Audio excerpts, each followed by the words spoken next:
Bismillahirrahmanirrahim. Assalamualaikum warahmatullahi wabarakatuh.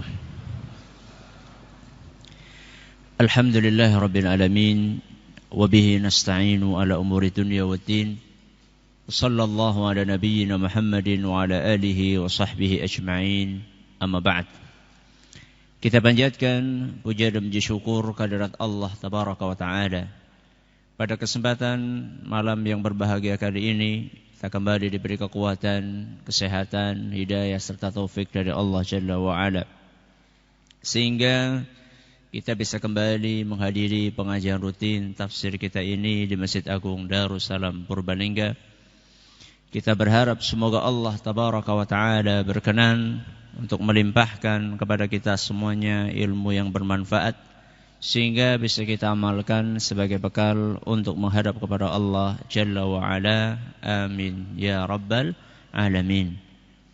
Salam dan salam semoga senantiasa tercurahkan kepada junjungan kita Nabi besar Muhammad sallallahu alaihi wasallam, kepada para sahabatnya, keluarganya dan umatnya yang setia mengikuti tuntunannya hingga di akhir nanti.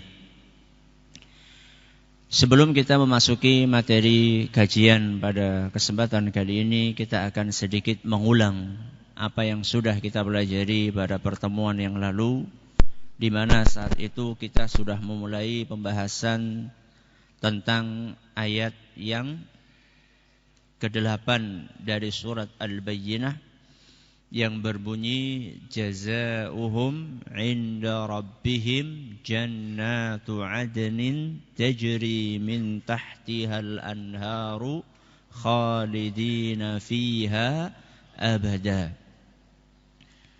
Pertanyaan yang pertama, kemarin kita sudah menyampaikan bahwa orang-orang yang diganjar dengan balasan yang Allah sebutkan di dalam ayat yang ke-8 ini, mereka tidaklah banyak.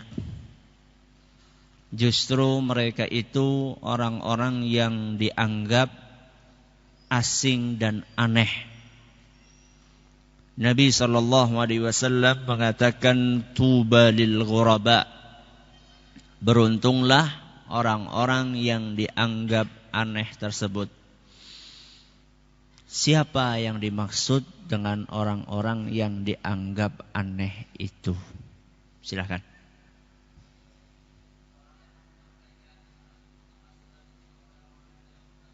Bagus. Orang-orang yang memperbaiki ajaran Nabi kita Muhammad sallallahu alaihi wasallam di saat ajaran tersebut dirusak oleh orang-orang yang tidak bertanggung jawab. Pertanyaan yang kedua, kemarin kita bawakan sabda Nabi sallallahu alaihi wasallam, lan yadkhulal jannata ahadun bi'amalihi. Seseorang tidak akan masuk surga dengan amalannya. Para sahabat bertanya, kalau engkau bagaimana wahai Rasul? Nabi menjawab, wala ana, saya juga. Kecuali apabila Allah melimpahkan rahmat kepadaku. Ini hadis sahih riwayat Bukhari dan Muslim. Akan tetapi di dalam ayat yang lain, ayat Al-Quran disebutkan bahwa orang-orang itu masuk surga dengan amalannya. Udkhulul jannata bima kuntum ta'malun. Masuklah ke surga dengan amalan kalian.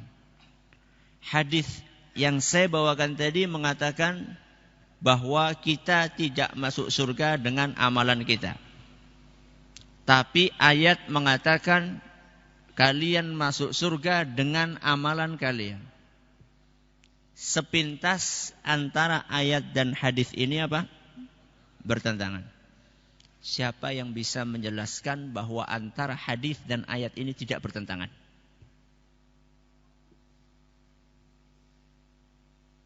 Ya.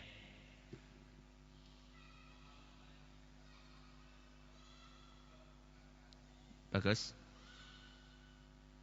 Amalan sebagai sebab.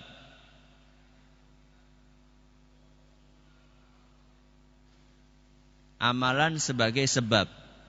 Bagus, itu berarti makna ayatnya. Terus makna hadisnya. Nah, siapa yang bisa melanjutkan? Amalan sebagai sebab. Terus ayatnya atau hadisnya?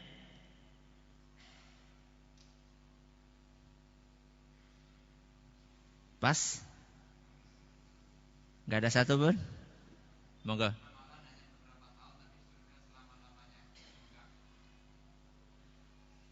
Hampir.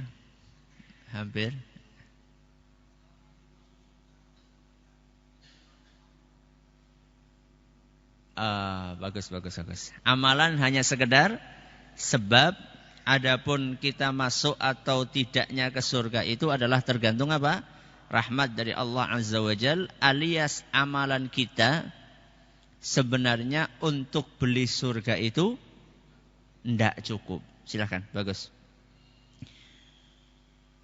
Kita akan lanjutkan pembahasan kita tentang ayat yang ke-8 ini dari surat Al-Bayyinah, di mana saat ini kita akan memasuki penjabaran tentang firman Allah Subhanahu wa taala, jazaohum 'inda rabbihim jannatu 'adnin, sampai akhirnya. Para hadirin dan hadirat sekalian yang kami hormati, dan juga segenap pendengar Radio Insani 88 FM di Purbalingga dan sekitarnya, para pendengar Radio Roja di Jakarta, di Bandung, di Lampung, dimanapun Anda berada, para pendengar Radio Bas FM di Sorotigo dan sekitarnya, para pendengar radio kita di Cirebon dan sekitarnya, juga para pemirsa Yufi TV yang semoga senantiasa dirahmati oleh Allah Azza wa Jalla. Kita akan mengkaji firman Allah, jazaohum 'inda rabbihim jannatu 'adnin. Balasan untuk mereka. Siapa mereka? Orang-orang yang beriman dan beramal soleh. Jannatu 'adnin. Apa artinya jannatu 'adnin? Surga Aden. Surga Aden. Surga di dalam bahasa Arabnya apa? Jannah. Jannah itu arti bahasanya siapa? Jannah itu arti bahasanya adalah taman atau kebun yang rimbun pepohonannya. Itu arti bahasa dari jannah. Adapun makna syar'inya secara istilah, jannah itu artinya lah tempat yang kekal yang isinya adalah kenikmatan yang tidak pernah terlihat oleh mata, terdengar oleh telinga, atau terbetik di dalam hati manusia. Jadi surga ini secara bahasa artinya kebun. Kenapa kok dipilih kebun ya? Karena kebun itu sesuatu yang indah. Banyak pohon-pohon rimbunnya, ada sungai-sungai yang mengalir di bawahnya. Udaranya apa? Seger. Makanya orang suka setelah sibuk bekerja seharian, hiburannya kemana? Ke kebun, ya, lihat taman. Indah. Makanya surga oleh Allah Subhanahu wa taala dinamakan dengan jannah. Kalau kita perhatikan di dalam ayat yang kita baca tadi, jazaohum 'inda rabbihim jannatu.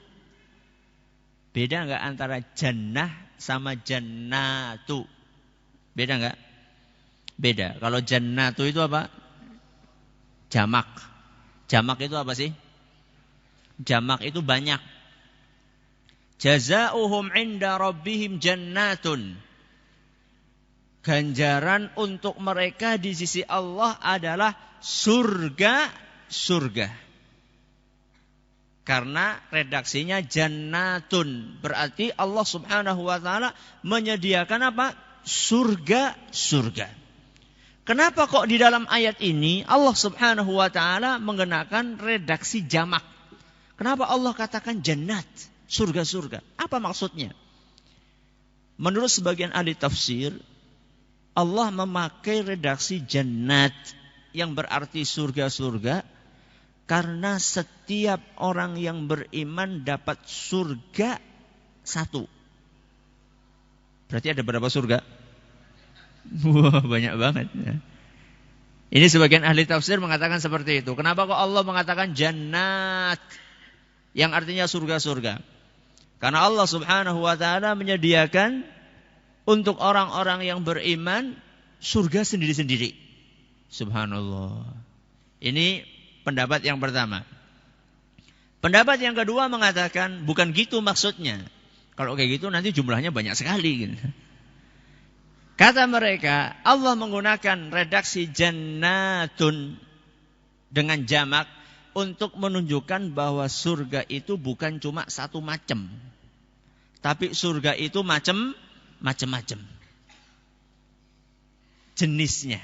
Macam-macam jenisnya. Enggak cuma satu macam saja. Dan nampaknya pendapat yang kedua ini yang lebih kuat. Pendapat yang kedua ini didukung oleh ayat Al-Quran dan hadis Nabi SAW. Di antara hadis Nabi SAW, sabda beliau di dalam hadis riwayat Bukhari dan Muslim. Kata Nabi SAW, jannatani min fiddatin aniyatuhuma wa ma fihima. Kata Nabi SAW, ada dua surga yang terbuat dari perak. Seluruh isinya dan apapun yang ada di dalamnya, bejana-bejananya, dan semua apa yang ada di dalam dua surga ini terbuat dari apa? Perak. Ini berarti surga apa? Surga perak. Perunggunya tidak ada. Jadi ini surga apa? Surga perak. Semua yang ada dalamnya terbuat dari perak.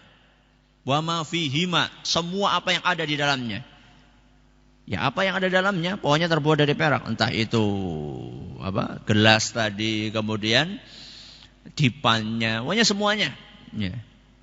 Ini dua surga. Kemudian kata Nabi SAW, wa jannatani min dhahabin aniyatuhuma wa ma fihima. Kata Nabi SAW, dan ada dua surga lagi yang terbuat dari emas. Yang terbuat dari emas, segala apa yang ada di dalamnya termasuk bejana-bejananya semua terbuat dari emas. Milih yang mana? Perak orang gelem? Jadi kalau dihitung ada dua dari perak, ada dua dari emas. Berarti berapa ini? 4. 4 berarti kan lebih dari 1. Makanya makanya Allah Subhanahu wa taala mengatakan jannatu adnin. Surga Aden. Karena surga itu bukan cuma satu macam. Dan nampaknya pendapat yang kedua ini yang lebih kuat. Kemudian Allah Subhanahu wa taala mengatakan jannatu adnin. Apa arti dari Aden? Ya. Kata para ulama bahasa, Aden itu artinya adalah tinggal dan menetap. Itu arti dari apa? Aden. Jadi maksudnya adalah orang-orang yang masuk ke dalam surga ini, mereka akan tinggal di dalam surga ini dan menetap di situ. Dan tidak akan pernah berpindah keluar meninggalkan tempat itu. Dan ini salah satu dari rahmat Allah Subhanahu wa taala. Bahwa kalau orang masuk ke dalam surga, dia akan merasa bahwa tempat yang dia tempati ini sudah merupakan tempat yang paling istimewa. Sehingga tidak pernah kepikiran untuk pindah. Beda dengan rumah di dunia. Jangan sudah punya rumah yang agak gede, ukuran berapa perumahan? Berapa? Tipe 36 ya, kecilik ya. Yang agak gede tipe berapa sih? Berapa? 45 apa 54? 54 ya lumayan lah ya. Perasaan ketika masuk rumah itu wis gede banget ya. 54. Tapi begitu ngelihat temannya ada yang tipe berapa itu di atas 54, enggak tahu saya. Yang gawe dewek ya bisa lah ya.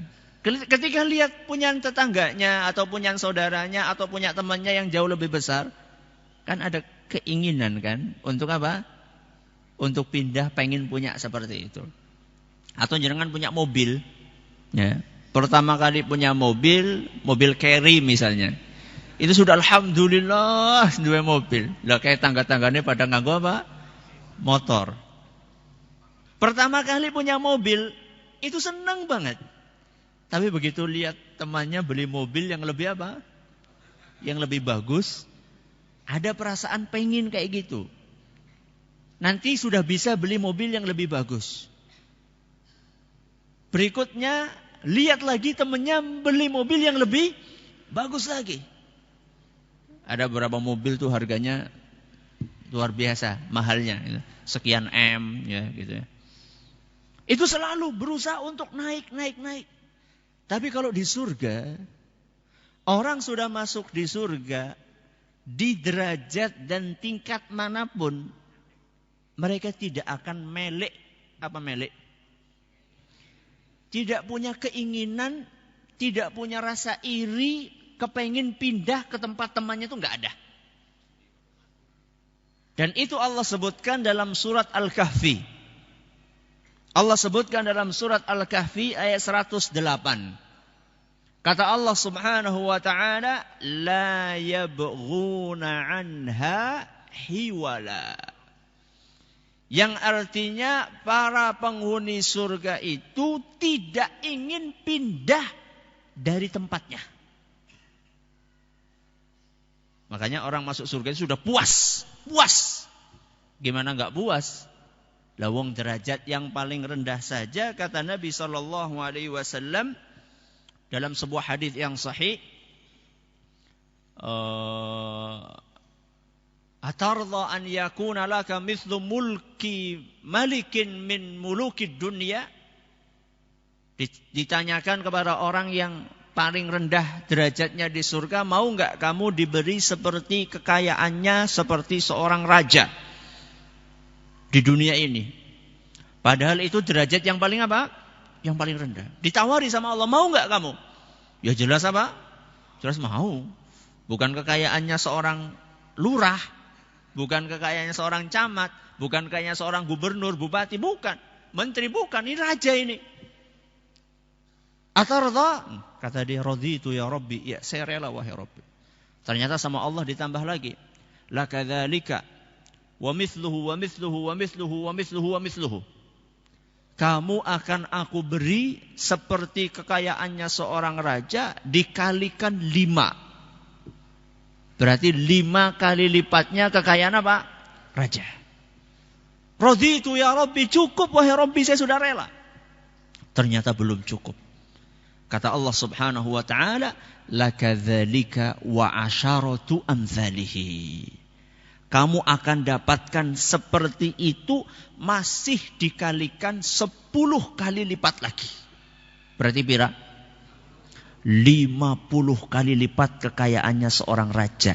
Itu derajat yang paling rendah di surga. Kalau udah kayak gitu ya gak akan mikir lagi. Dia merasa sudah paling wah. Padahal di sana masih ada 100 tingkat lagi di atasnya. Kata dalam hadis riwayat Bukhari disebutkan inna fil jannati mi'ata darajah. Di dalam surga itu ada 100 tingkat. Berarti itu tingkat yang nomor berapa itu? 100 yang paling dhuwur. Tingkat yang paling bawah. Itu kayak tadi itu tingkat yang paling bawah. Allahu akbar. Jazaohum 'inda rabbihim jannatu 'adnin. Kemudian setelah itu Allah Subhanahu wa taala menceritakan sedikit tentang keindahan surga. Apa keindahan surga? Jazaohum 'inda rabbihim jannatu 'adnin tajri min tahtihal anhar. Apa artinya ya? Mengalir sungai-sungai di bawahnya. Dan Allah Subhanahu wa taala sering sekali ketika bercerita tentang surga selalu disebutkan apa? Tajri min tahtihal anhar. Mengalir di bawahnya sungai-sungai. Kenapa? Karena sungai itu akan menyempurnakan suatu keindahan. Makanya kalau jenengan perhatikan taman yang ada sungainya mengalir jernih sama taman kering yang enggak ada sungainya, lebih indah mana? Yang ada sungainya. Apalagi ada suaranya gemericiknya. Kerucuk. Wah, rasanya kayak enak sekali, tenang. Itu padahal baru sungai di mana? Sungai di surga. Dan itu baru sungai di dunia. Dan sungai di surga tidak sama dengan sungai di dunia. Jauh lebih menakjubkan seperti yang sudah saya janjikan pada pertemuan yang lalu. Nabi SAW dalam sebuah hadis yang diriwayatkan oleh Imam Ahmad dan sanad hadis ini dinilai sahih oleh Syu'aib al-Arnaud, Nabi SAW mengatakan u'titul kautsar. Aku dikaruniai oleh Allah sungai Al-Kautsar. فَإِذَا هُوَ نَهْرٌ يَجْرِي كَذَا عَلَى وَجْهِ الْأَرْضِ. Dan ternyata Al-Kautsar itu adalah sungai yang mengalir di atas tanah. Di atas. Bukan di apa? Bukan di dalam. Priwe gue. Ya, ini tanah ya. Sungainya ngalirnya di atasnya. Kalau biasanya kita ngelihat sungai ngalir di mana? Ada apanya? Ada cekungannya, ada cerukannya. Setiap sungai pasti seperti itu. Kalau bukan cerukan ya bukan apa? Itu namanya banjir Ustaz kalau kayak gitu. Jadi kata Nabi SAW, nahrun yajri kadha ala wajhil ard. Sungai yang mengalir di atas. Ya. Tidak ada lekukan di dalamnya. Hafatahu kibabul lu'lu'.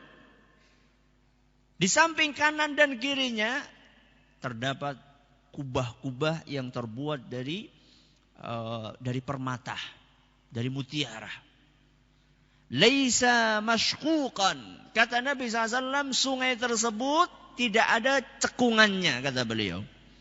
Tidak ada cerukannya. Fadarabtu biyadi ila turbatihi fa idza miskatun dhafiratun wa idza hasa'ul lu'lu'. Maka aku pun berusaha untuk memegang pasir yang ada di dalam sungai itu. Ternyata pasirnya itu terbuat dari minyak misk. Dan kerikilnya terbuat dari mutiara-mutiara yang bertaburan. Ini kalindi. Kali nang surga, itu kali Ponggawa itu. Sungai di surga seperti itu. Anas ibnu Malik radhiyallahu anhu, salah seorang sahabat Nabi SAW mengatakan, "Adhunnukum tadhunnuna anna anharal jannati ukhdudun fil ard." Aku pikir kalian itu menyangka bahwa sungai-sungai di surga itu memiliki cekungan atau cerukan. La wallah, tidak demi Allah, kata Anas. Innaha lasaihatun ala wajhil ard. Tidak demi Allah, sungguh sungai-sungai di surga itu mengalir di atas tanah, bukan di dalamnya. Apa orang buta, Ustaz? Apa orang buta? Terus gimana caranya, Ustaz? Nah, inilah masalahnya. Surga itu di dalamnya mala ainun ra'at. Kenikmatan di dalamnya itu enggak pernah dilihat oleh mata. Wala udhunun sami'at, tidak pernah didengar oleh telinga.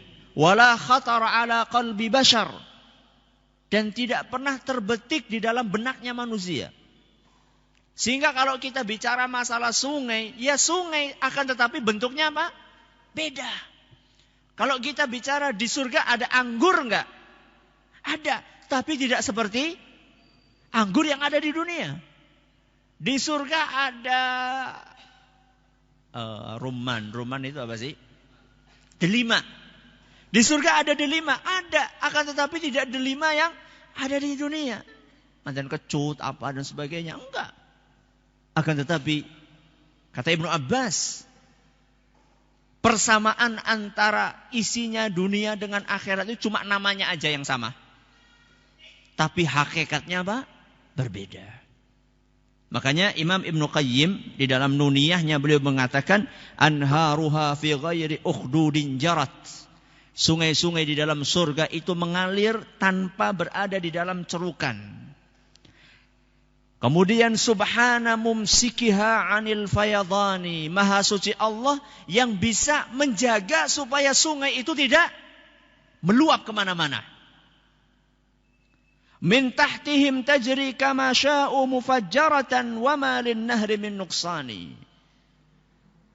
Aliran sungai itu akan mengalir kemanapun seperti yang diinginkan oleh penghuni surga.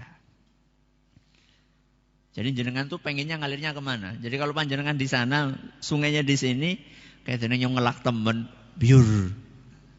Bukan kemudian jenengan kelep, enggak. Jadi tinggal lewat di hadapan jenengan, terus jenengan pengen minum, silakan. Jadi kemanapun kita ingin mengalir itu sungai, dia akan mengikuti keinginan kita. Dan bukan hanya sungai saja. Ya. Buah-buahan pun seperti itu. Kata Allah, qutufuha daniyah. Buah-buahan di ada surga itu, memetiknya tuh gampang sekali. Jadi kalau kita pengen buah apa, mentiung dewek. Nah, mendekati orang yang ingin. Kayak kita di dunia kan, pengen pelem, dadakan apa? Okrok. Tiba bonyok. Ini tinggal mendekat saja. Subhanallah. Ya.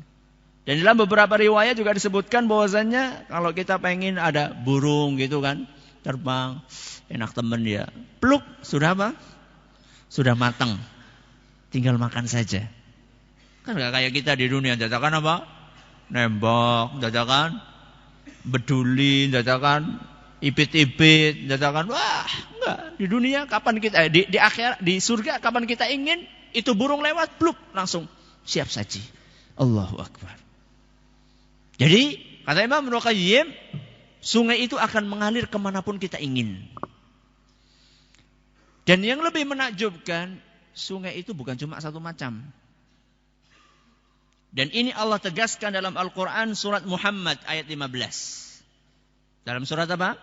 Muhammad ayat 15. Nanti panjenengan bisa buka di rumah. Dalam surat Muhammad ayat 15 Allah Subhanahu wa taala berfirman, "Matsalul jannati allati wu'idal muttaquna fiha anharun min ma'in ghairi asin." Perumpamaan surga yang Allah janjikan untuk orang-orang yang bertakwa, di dalamnya mengalir sungai-sungai yang airnya tidak pernah berubah rasa dan baunya. Kalau air di dunia, sehebat apapun, kalau disimpan lama, bau apa? Bau nggak enak. Ya, walaupun pakai botol yang katanya tidak merubah apa? Baunya. Ya. Itu kalau disimpan lama gitu, baunya nggak enak.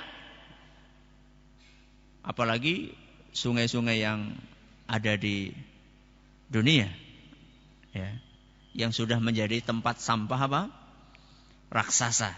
Ya, isinya nggak genah, isinya apa saja di situ. Ini air di dalam surga terdiri dari air yang tidak akan berubah rasanya, air bening, air putih yang akan berubah rasanya. Wa anharum min labanin lam yataghayyar ta'muhu. Dan juga ada sungai yang terbuat isinya susu yang tidak akan berubah rasanya. Jadi tergantung jenengan maunya yang mana. Mau air bening bisa, mau air susu bisa. Ya. Tapi susu putih ya, kalau serayu itu susu coklat itu. Budak maksudnya. Jadi bukan. Subhanallah. Ini yang kedua. Kemudian kata Allah Subhanahu wa taala, wa anharun min khamrin ladzatin lisyaribin. Dan di dalamnya ada juga sungai yang isinya adalah khamr. Yang wena apple. Ustaz emang tahu? Enggak tahu, belum pernah nyoba. Ya. Dan orang-orang yang terburu-buru minum khamr di dunia terancam untuk tidak bisa menikmati khamr yang ada dalam surga. Na'udzubillahi min dzalik. Maka tahan, ya. Tahan. Jangan minum khamr di dunia.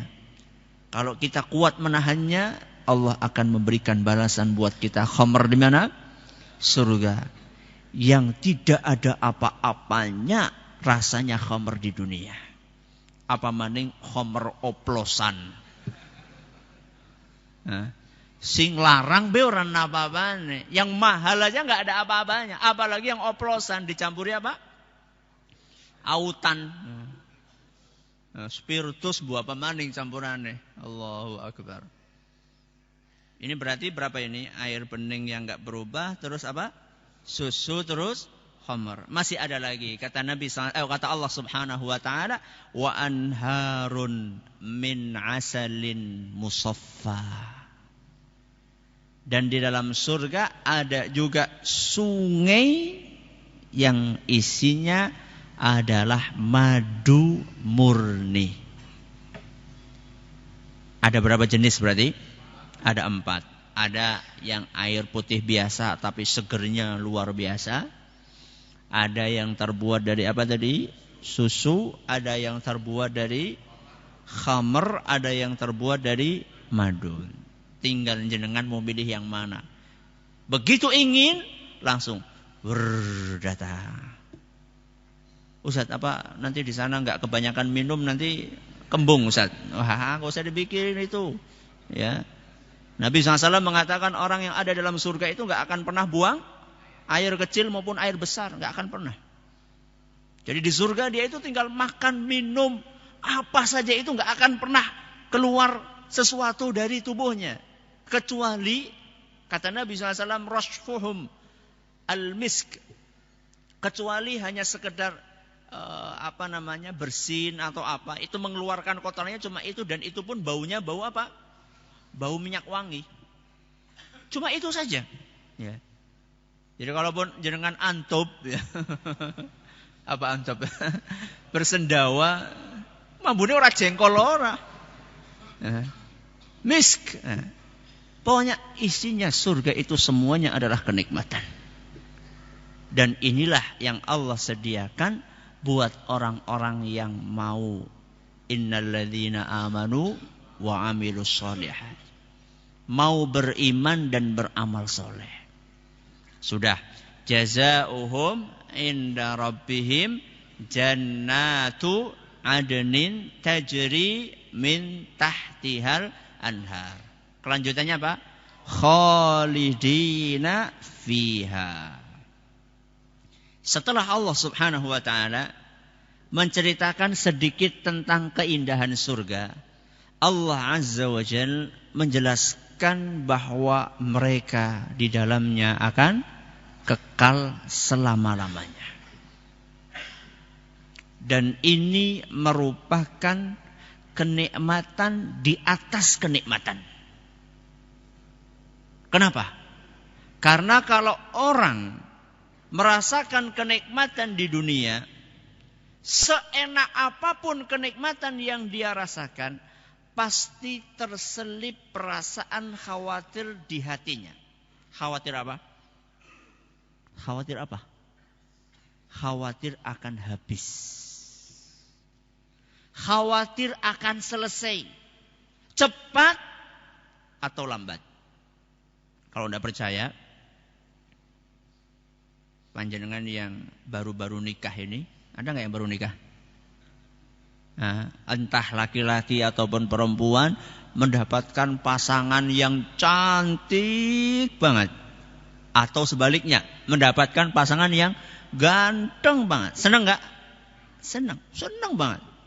Akan tetapi di dalam hati pasti terselip perasaan khawatir bahwa kenikmatan itu akan sirna, akan selesai. Kapan? Tergantung. Nah, apakah sampai nenek-nenek atau mati muda? Ya. Bisa jadi sebelum meninggal dia sudah merasakan kehilangan. Karena kecantikan yang dahulu dibayangkan begitu indahnya, begitu sudah mulai berapa Pak? 50, kadang 40 saja udah mulai itu. Yang dulu cantiknya luar biasa, yang dulu jadi primadona desa, ya. Semua orang berusaha untuk meraihnya. Begitu sudah usianya 40 tahun ke atas, rambutnya mulai putih, tubuhnya yang dulunya langsing mulai, yang dulunya 49 menjadi 94. Ketika nikah berapa beratnya? 49. Begitu 10 tahun, 20 tahun berapa? 94. Sudah, itu sudah. Kalau nikah karena itu, sudah dia mulai kehilangan itu keindahan-keindahannya. Sekalipun Anda cintai istri Anda semaksimal apapun, pasti Anda akan kehilangan. Terutama ketika dia meninggal dunia. Makanya enggak benar katanya hidup apa? Sehidup apa? Semati jere sapalah. Ya. Sehidup iya, semati ya ora lah. Ketika mati ya sing gelem golek ya ngono ora apa-apa, sing ora gelem ya ora apa-apa. Ya. Kata siapa sehidup semati? Ya. Sehidup iya, semati nanti dulu. Ya. Itulah kenikmatan yang ada di dunia.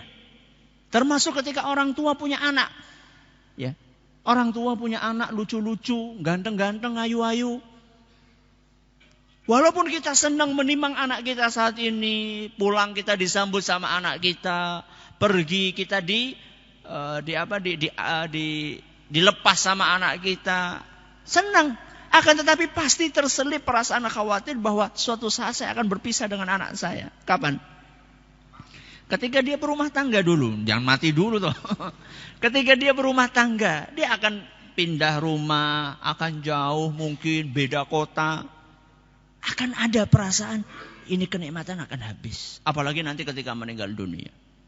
Apapun yang ada di dunia pasti ada batas akhirnya. Ibu-ibu yang punya hobi nanam apa? Tanaman hias. Ya. Ketika bunganya lagi muncul itu Masya Allah senang ngepol.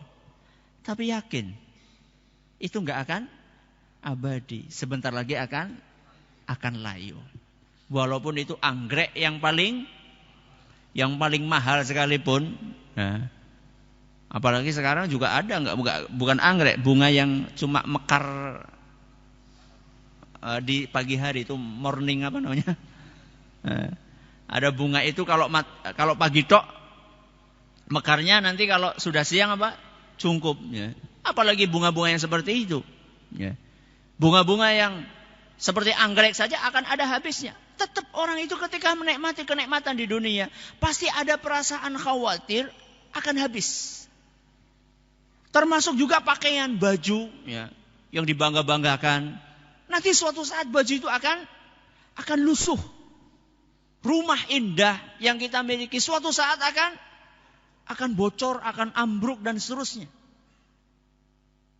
Mobil yang saat ini lagi gres-gresnya, tunggu saja 20 tahun kemudian menjadi mobil apa? Rongsok. Ya. Tidak ada kenikmatan yang abadi di dunia ini. Dan ini tidak berlaku di surga. Di dalam surga, orang yang sudah masuk di dalamnya khalidina fiha. Kata para ulama tafsir, maksud dari khalidina fiha, bahwa mereka itu tidak akan pernah keluar dari surga selama-lamanya. Mereka akan terus berada di dalamnya. Dan kenikmatan yang mereka rasakan tidak akan habis dan tidak akan putus. Dan mereka juga tidak akan pernah mati di dalamnya. Makanya sering saya bawakan di sini hadis tentang kisah disembelihnya apa? Kematian. Masih ingat? Hadisnya ketika Nabi SAW bercerita, setelah penghuni surga semuanya masuk ke dalam surga, penghuni neraka semuanya masuk ke dalam neraka, maksudnya penghuni aslinya neraka yang kekal di dalamnya. Allah Subhanahu wa taala mendatangkan kematian dalam bentuk apa? Kambing. Ya. Jadi Allah Subhanahu wa taala bentuk kematian itu dalam bentuk kambing. Digambarkan bentuknya itu kayak kambing. Kemudian diletakkan kambing atau kematian itu di tempat antara surga dan neraka. Maka dipanggil para penghuni surga, ya ahlal jannah. Wahai para penghuni surga, tahukah kalian apa ini? Kata mereka, iya, hadzal maut. Itu adalah kematian. Enggak ada yang ngomong itu kambing, enggak ada. Ya.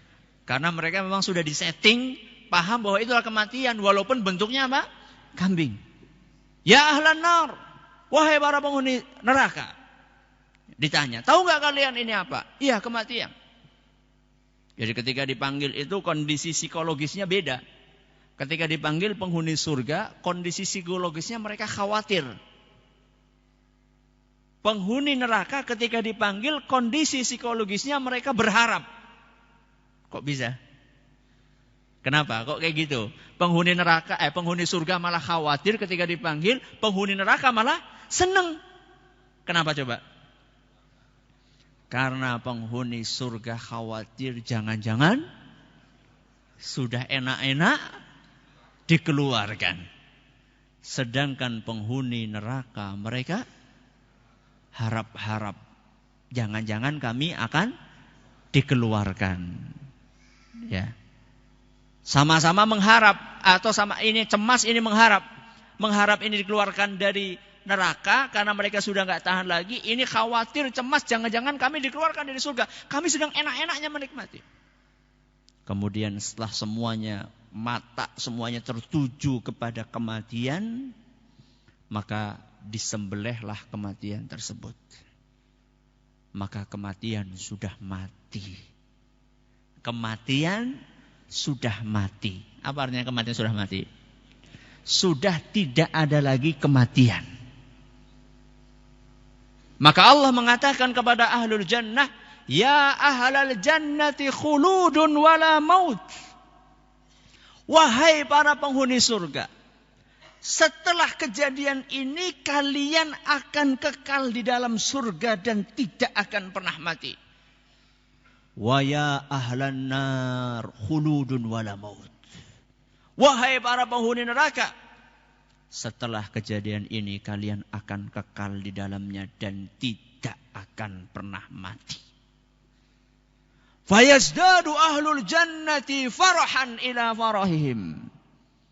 Penghuni surga yang sudah senang mendapatkan kenikmatan tambah apa? Tambah senang lagi. Karena kemarin kan senangnya masih apa tadi? Masih ada terselip apa? Kekhawatiran, kecemasan. Tapi begitu tahu mati, sudah mati. Ya. Kematian sudah enggak ada lagi, mereka luar biasa. Sampai puncaknya kebahagiaan tersebut. Kebalikannya, wa yazdadu ahlun nari huznan ila huznihim. Penghuni neraka sudah sedih, tambah apa? Tambah sedih lagi. Kenapa? Karena kemarin ketika disiksa mereka masih punya harapan bahwa kami ini suatu saat akan keluar. Kami suatu saat akan, ya minimal nggak keluar, ya matilah. Ya. Makanya memang cita-cita mereka mati itu. Ya. Wa nadau ya maliku liyaqdi alaina rabbuk. Para penghuni neraka mereka memanggil-manggil malaikat Malik, wahai Malik, bunuh saja kami. Kami udah gak kuat. Dengan harapan kalau sudah mati, selesai. Ternyata kematian sudah mati. Dan tidak ada lagi kematian setelah itu. Itulah yang akan dirasakan oleh orang-orang kafir.